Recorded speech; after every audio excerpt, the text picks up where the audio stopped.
Hi friends, सो आप कैसे हो। आप सभी का स्वागत है आज के इस लेटेस्ट क्लास में दोस्तों आज के इस लेटेस्ट क्लास में हम लोग केमिस्ट्री का मॉडल सेट देखने वाले। दोस्तों क्या देखने वाले हैं?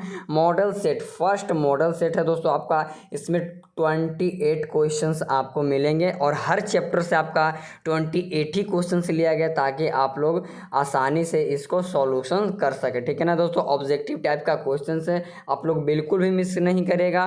तो फटाफट से दोस्तों आप लोग सबसे पहले शेयर कर दीजिए और चैनल पे अगर नए आए हो तो चैनल को सब्सक्राइब एंड वीडियो को लाइक जरूर कर दे दोस्तों। ठीक है ना, तो आइए सबसे पहला मॉडल सेट का सबसे पहला क्वेश्चन देखते हैं कि क्या होता है। ठीक है, आइए। सारे प्रश्नों के लिए 1 मार्क्स दिए गए हैं दोस्तों। क्या दिए गए हैं? 1 मार्क्स फ्रॉम ईच क्वेश्चन। ठीक है, आइए सबसे पहला क्वेश्चन क्या कहता है, देखिए। हाँ, कहता क्या है, ए तथा बी से बना एक यौगिक है जिनकी संरचना क्रिस्टलीकृत होता है। इसमें एक घन के कोनों पर कितने परमाणु लिखाए थे दोस्तों? एक होता है। और तथा बाई जो है फलक केंद्र पर है तो बाई पर कितना होता है, यानी कि वो 3 होता है। ठीक है, तो एक पर किसका है दोस्तों? ए का है और 3 किसका है? बी का, यानी कि A1B3 किसका होगा? A1B3 किसका है? तो हमारा AB3 क्या है राइट आंसर का, यानी कि ऑप्शन नंबर हमारा ए इज द करेक्ट आंसर। ठीक है, और हाँ, ये दोनों मीडियम के लिए, हिंदी प्लस इंग्लिश, ये दोनों के लिए। ठीक है ना, देख लीजिएगा। आपको क्वेश्चंस आप जिस लैंग्वेज में कंफर्टेबल महसूस करते हैं आप उस लैंग्वेज को पढ़िए और बनाइए। ठीक है, अगला क्वेश्चन, किसका क्वथनांक एक वायुमंडलीय दाब पर सबसे अधिक होता है? तो हमने आपको पढ़ाया था 0.1 मोलकुल BaCl2 का जो होता है 1 एटीएम पर 1 एटमॉस्फेरिक प्रेशर पर जो होता है इसका क्वथनांक सबसे अधिक होता है। Maximum boiling point at 1 atmospheric pressure. ठीक है, आइए। फैराडे के विद्युत विच्छेदन का द्वितीय नियम संबंधित है। तो द्वितीय नियम हमने पढ़ाया था दोस्तों, जो उसका समतुल्य भार से होता है। समतुल्य भार कौन सा ऑप्शन में है? तो विद्युत अपघटाय के समतुल्य भार के से संबंधित है, यानी कि velocity of positive ions is the correct answer with equivalent weight of electrolyte. अगला क्वेश्चन, हीलियम का मुख्य स्रोत बताइए दोस्तों। अच्छा, हीलियम का सबसे बड़ा जो मुख्य स्रोत होता है भगवान सूर्य, यानी कि सनलाइट होता है। सन से हमारा सबसे ज़्यादा हीलियम प्राप्त होता है, लेकिन हीलियम का कहीं पे भी जो है मुख्य स्रोत के रूप में सन का नहीं दिया हुआ है। तो यानी कि एक ऑप्शन और बताए थे, दो तत्व बताए थे जिसमें हमारा हीलियम पाया जाता है। तो एक पहला था मोनाजाइट, ठीक है ना, और दूसरे का आप लोगों को कमेंट सेक्शन में बता देना। इनऑर्गेनिक का क्वेश्चन है दोस्तों। ठीक है ना, चैप्टर नंबर 7 का। कहता क्या है अगला क्वेश्चन है कि निकेल, क्वेश्चंस क्या कहता है, निकेल CO4 में निकेल का ऑक्सीकरण। अच्छा, ऑक्सीकरण संख्या निकालने के लिए हमने बताया था, जिसको पहले निकालना होगा दोस्तों आपको उसको क्या मानना है, तो उसको आप लोग को x मानना है। ठीक है, x मानना है। अच्छा, CO पर कितना चार्ज होता है दोस्तों? तो हमारा CO पर कितना चार्ज होता है? हमारा 0 चार्ज होता है, बराबर 0, यानी कि x बराबर हमारा टोटल कितना चार्ज आ गया? हमारा ऑक्सीकरण संख्या हमारा आ गया, यानी कि what is the oxidation number of nickel? तो निकेल का ऑक्सीडेशन नंबर हमारा C is the correct answer. अगला क्वेश्चन कहता है, निम्नलिखित में कौन हाइड्रोजन बंध नहीं बनाता है दोस्तों? तो हाइड्रोजन बंध वही नहीं बनाता है जो सूर्य के प्रकाश में अभिक्रिया करता है। ठीक है ना, तो हाइड्रोजन बंध नहीं बनाता है। तो हमारा जो है HCl जो है दोस्तों हमारा कभी भी सूर्य के प्रकाश में नहीं, सूर्य के प्रकाश में अभिक्रिया करता है, इसीलिए हमारा कभी भी है जो है HCl जो होगा हमारा हाइड्रोजन बॉन्ड नहीं बनाए, यानी कि डजेंट फ्रॉम हाइड्रोजन बॉन्डिंग। तो हमारा HCl is the correct answer. Bilingual class है दोस्तों, तो आप लोग बिल्कुल भी मिस मत करिएगा, हर एक क्वेश्चंस का जवाब देने का प्रयास करिएगा। ठीक है, कहता है एल्किन का सामान्य सूत्र क्या होगा दोस्तों? आइए फटाफट से, एल्किन का सामान्य सूत्र क्या होता है? हमारा 7 का राइट आंसर। बहुत इजी क्वेश्चन है। तो एल्किन का सामान्य सूत्र का, यानी कि ऑप्शन नंबर हमारा क्या हो जाएगा दोस्तों? ऑप्शन नंबर हमारा ए हो जाएगा, यानी कि ऑप्शन नंबर हमारा ए इज द करेक्ट आंसर। ठीक है, अगला क्वेश्चन कि इनमें कौन आइसोप्रोपिन है? आइसोप्रोपिन यानी कि जो हमारा जो होता है इससे जो प्राकृतिक में पाया जाता है। ठीक है ना, तो इसमें प्राकृतिक में जो पाया जाता है, यानी कि वायुमंडल में जो पाया जाता है हमारा कौन सा है? प्राकृतिक रबर। ऑप्शन नंबर हमारा ए इज द करेक्ट आंसर। एक ही है जो दोस्तों प्राकृतिक रबर, ये आप सभी का क्या होता है, इसको बनाया जाता है। ठीक है ना, अगला क्वेश्चन, कैल्शियम फॉर्मेट का श्रवण करने पर प्राप्त होता है। क्या प्राप्त होता है दोस्तों श्रवण करने पर, आप लोग बताइए। तो HCHO प्राप्त होता है, हाइड्रोजन के साथ हमारा अल्डिहाइड प्राप्त होता है। ठीक है, अगला क्वेश्चन कह रहा है कि किसी प्रतिक्रिया के लिए दर स्थिरांक का इकाई ए। पूछ रहा है कि मोल प्रति लीटर प्रति सेकंड किसकी इकाई है।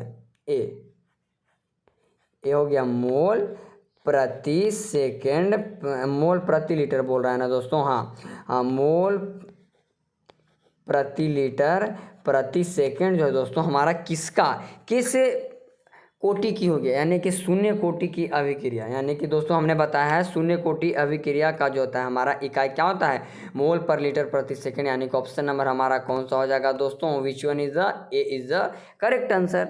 सिंपल सी बात है, बताया गया है। अच्छा बताइए, अच्छा यही क्वेश्चंस में आपसे पूछ देता कि प्रथम कोटि की अभिक्रिया का इकाई क्या होता है, दर स्थिरांक की इकाई क्या होता है, तो हमने आपको पढ़ाया था सेकेंड इनवर्स होता है। ठीक है ना। अगला क्वेश्चन, सेल की प्रतिक्रिया स्वतः होती है जब हमारा गिब्स ऊर्जा ऋणात्मक होता है, और गिब्स ऊर्जा को हम लोग डेल्टा जी नॉट से सूचित करते हैं दोस्तों। किससे करते हैं, डेल्टा जी नॉट से सूचित करते हैं। और हमारा जब ऋणात्मक होगा तो हमारा सेल का प्रतिक्रिया स्वतः होता है, डेल्टा जी नॉट ऋणात्मक। यानी कि spontaneous cell is reaction will be occur when, तो हमारा क्या होगा, डेल्टा जी व्हेन निगेटिव। अच्छा, कुहारा कौन कोलाइडी सिस्टम है, कुहारा कौन कोलाइडी सिस्टम, बहुत सारे कोलाइडी सिस्टम को पढ़ाए थे। ठीक है ना, परिक्षिप्त प्रवस्था, परिक्षेपण माध्यम, ये सब बहुत सारे के प्रकार के हमने कोलाइडी विलयन पढ़ाए थे, कोलाइडी सिस्टम। तो यानी कि कुहारा, एक कुहारा में दोस्तों सबसे पहली बात कि इसमें द्रव होता है, और ये जब ये आप ठंडी के दिनों में देखते हैं तो ये गैस के रूप में क्या होता है, उड़ते रहता है। तो यानी कि द्रव का गैस में हो जाएगा दोस्तों, क्या हो जाएगा, यानी कि ऑप्शन नंबर हमारा कौन सा लग दिख रहा है, ऑप्शन नंबर हमारा ए दिख रहा है, ऑप्शन नंबर बी। ठीक है, नहीं बी दोस्तों, सॉरी, ऑप्शन नंबर हमारा बी। द्रव का गैस में जो है दोस्तों कुहारा कोलाइडी सिस्टम है। इनमें कौन प्रतिचुंबकीय, तो प्रतिचुंबकीय हमने आपको पढ़ाया था दोस्तों, प्रतिचुंबकीय होता है Zn+2 जो होता है हमारा क्या होता है, प्रतिचुंबकीय। आइए नीचे देखते हैं हमारा कौन सा ऑप्शन में है। हाँ, तो ऑप्शन नंबर आपको दिख रहा होगा दोस्तों, ऑप्शन नंबर हमारा D is the correct answer of this question. ठीक है ना। आपको बस दोस्तों बारी बारी से जैसा कि आपको बताया जा रहा है आप लोग वैसा ही काम करिए, आपको हर एक क्वेश्चंस का जो सॉल्यूशंस बहुत ही अच्छे तरीके से दिया जा रहा है। ठीक है, अगला क्वेश्चन, भूरे वलय संकुल इतना है, आपका फॉर्मूला है। Fe का ऑक्सीकरण अवस्था निकालिए दोस्तों, बहुत ही आसान होता है हमारा। आइए इसका निकालना है, Fe का जिसको निकालना होता है उसको हम x मानते हैं, और H2O पर कितना चार्ज होता है दोस्तों, तो 0 होता है, और 0 में 5 से गुना करेंगे तो हमारा क्या हो जाएगा, 0 हो जाएगा। अच्छा, NO पर क्या होता है, तो NO पर हमारा क्या होता है, -2 होता है, और बराबर में SO4 पर क्या हमारा क्या होता है, -1 होता है ना, -1। अब इसको सॉल्यूशंस कर दीजिएगा तो -1 है, और ये माइनस वाला उधर जाएगा तो क्या आ जाएगा, +2 आ जाएगा, और x बराबर इस प्रकार हमारा क्या आ जाएगा, +1 इज द करेक्ट आंसर। अच्छा, +1 किस में है, कौन सा ऑप्शन में, यानी कि ऑप्शन नंबर हमारा A, option number A is the correct answer. ठीक है, बहुत ही इजी क्वेश्चंस आपके लिए हम लाए हैं दोस्तों। ठीक है ना। अच्छा, अगला क्वेश्चन हमारा कहता है कि अमोनिया को शुष्क कैसे करेंगे, तो अमोनिया का शुष्क करने का एक ही है, यानी कि द्रवित NH3 को अगर आपको ड्राई NH3 में बदलना है तो किसके साथ अभिक्रिया, तो एक बात पढ़ाया गया था आपको, सांद्र H2SO4, यानी कि सांद्र अनाद्र सल्फ्यूरिक अम्ल के साथ अगर आप NH3 का अभिक्रिया कराएंगे तो हमारा अमोनिया का शुष्क प्राप्त होगा। अगला क्वेश्चन, विटामिन सी क्या है, विटामिन सी सिंपल क्वेश्चन हमारा एक स्कारबिक अम्ल होता है। ठीक है ना, आप सभी को पता होगा दोस्तों, क्योंकि ये सारे क्वेश्चंस बहुत ही इजी है। ठीक है, अगला क्वेश्चन, 1 डिग्री 2 डिग्री तथा 3 डिग्री अल्कोहलों के बीच अंतर दिखाया जाता है, कैसे आप अंतर दिखाएंगे दोस्तों, आप लोग बताइए तो जरा, कि अगर 1 डिग्री 2 डिग्री है तो आप इसके बीच को अंतर को आप लोग कैसे दिखाइएगा। ठीक है ना, तो हम बता दें किस किस विधि द्वारा ऑक्सीकरण विधि द्वारा भी दिखाया जाएगा, लुकास परीक्षण द्वारा भी दिखाया जाता है, विक्टर मेयर परीक्षण। हालांकि ये दोनों आपको नहीं पढ़ाया गया है, इसलिए आपका राइट आंसर इनमें सभी होगा। होता ये भी है, होता ये भी है, होता ये भी है, एक सिर्फ आपको ऑक्सीकरण अवस्था का पढ़ाया गया था। ठीक है, तो यानी कि D is the correct answer. अगर 1 डिग्री 2 डिग्री अल्कोहल के बीच अंतर दिखाया जाएगा, इन सभी विधि द्वारा हमारा दिखाया जाता है। कहता है इनमें से सबसे अधिक क्षारीय कौन है, विच one is the most alkyne पूछ रहा है दोस्तों। क्षारीय का मतलब क्या होता है? एल्काइन। आपको सबसे ज़्यादा इसमें से कौन आपको दिख रहा है? तो क्वेश्चन नंबर 18 का हमारा क्या होगा? CH3 2NH जो होता है हमारा सबसे अधिक क्षारीय होता है। इसको निकालने का विधि हमने बताया था आप लोग को, अगर ध्यान में होगा तो। ठीक है, अगला क्वेश्चन, सोडियम सल्फेट का जलीय घोल में अक्रिय इलेक्ट्रोड का उपयोग कर विद्युत विच्छेदन किया जाता है तो कैथोड एवं एनोड पर क्या प्राप्त होता है? सबसे पहले आपका कैथोड दिया गया है, तो कैथोड पर तो दोस्तों आपका प्लस चार्ज प्राप्त होगा। तो 19 का जो हमारा क्या हो जाएगा राइट आंसर? तो 19 का हमारा कैथोड पर हमारा क्या प्राप्त होगा? अच्छा, क्या कर रहा है? सल्फेट का, सोडियम सल्फेट Na SO4 है। Na SO4 में हमारा को क्या करते हैं? जलीय। Na SO4 है हमारा दोस्तों, इसको जलीय घोल यानी कि H2O के साथ कर रहा है अभिक्रिया, है ना दोस्तों? H2O के साथ अभिक्रिया कर रहा है, Na पर प्लस होता है।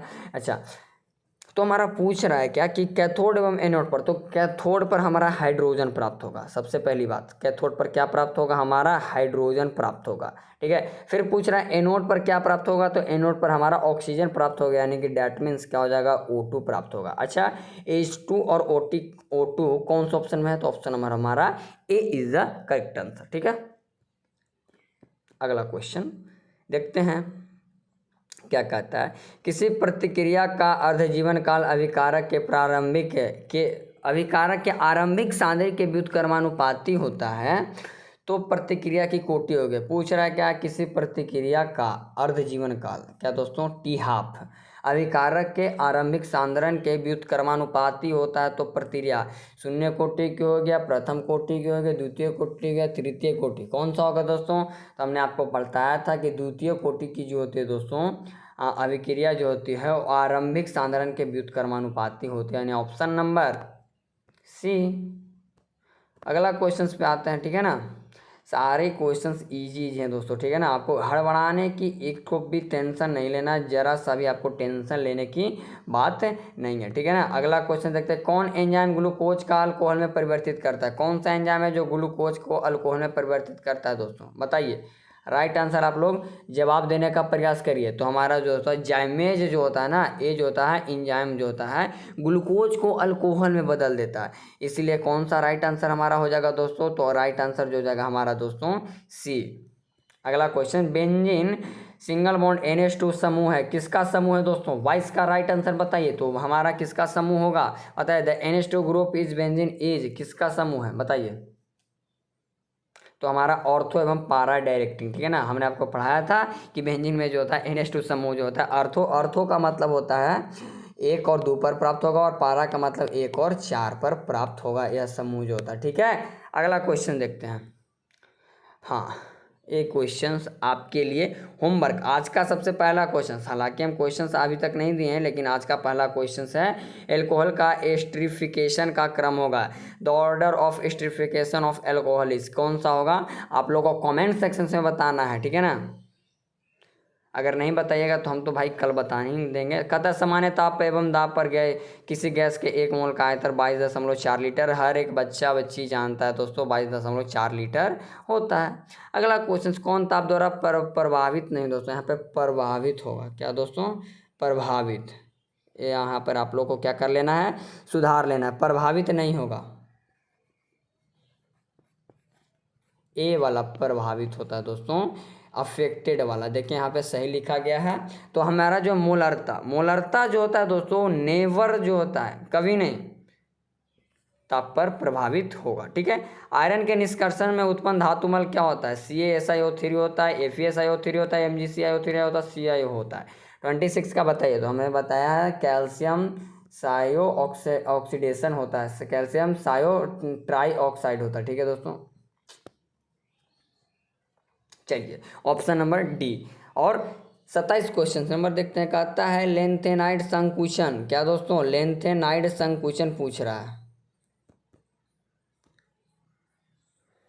अच्छा, लेंथेनाइड संकुचन का अर्थ क्या होता है? लेंथेनाइड संकुचन का यानी कि संकुचन का मतलब क्या होता है? सिकुड़ जाना। तो 27 का क्या हो जाएगा? सिकुड़ना का क्या इसका मतलब क्या है? आयनिक त्रिज्या में क्या हो जाएगा दोस्तों? कमी हो जाएगा। क्या हो जाएगा हमारा?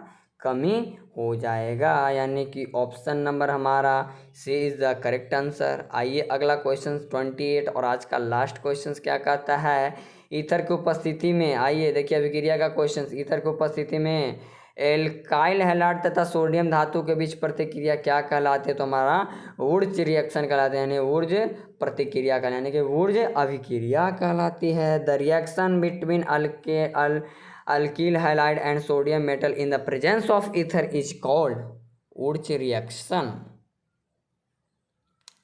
ठीक है, तो इसी के साथ दोस्तों आपका कितना क्वेश्चंस आपका आज समाप्त हमने किया? 28 क्वेश्चंस।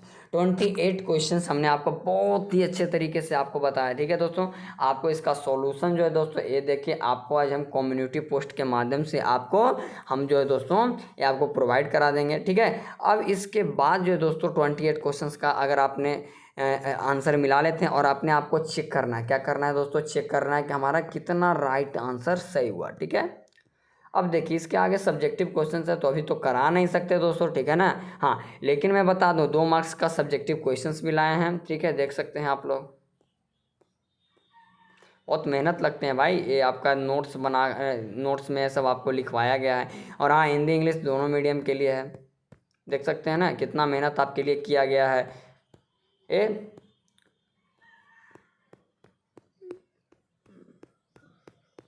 बहुत सारा है, ठीक है ना, यानी कि बहुत सारा आपका जो है दोस्तों आपको कराया गया। ठीक है, तो मिलते हैं दोस्तों अगले क्लास में। और हाँ, अगले क्लास में जो है दोस्तों हम लोग जो है ना फिजिक्स का लाएंगे। विद्युत धारा का पार्ट 3, आपका पार्ट 2 तक हो गया था दोस्तों। अगर आपको याद होगा तो हमने आपको पार्ट 2 तक करा दिया था। कितना तक दोस्तों? पार्ट 2 तक हमने आपको करा दिया था। और आज जो है दोस्तों पार्ट 3 आने वाला। ठीक है, 50 ऑब्जेक्टिव हमने आपको कितने क्वेश्चंस करवाए हैं? अच्छा, आप लोग जवाब दीजिए।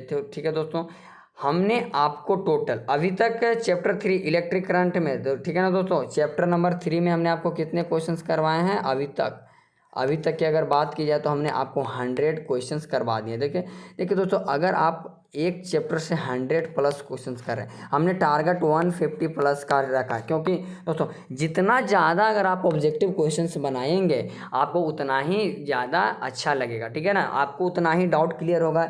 इसलिए हम चाहते हैं कि आप लोग जो है पार्ट 3 के लिए तैयार रहें। और हाँ दोस्तों, जाते जाते आपके लिए take care, bye bye, see you soon, love you to all. ठीक है दोस्तों, मिलते हैं नेक्स्ट क्लास में और फिजिक्स की क्लास में, ऑब्जेक्टिव पार्ट नंबर हमारा 3। तो और हाँ, अगर वीडियो देख लिया तो अपने दोस्तों के पास शेयर बिल्कुल कर दें। ठीक है, मिलते हैं फ्रेंड, जय जय, बाय हिंद, जय, टेक केयर।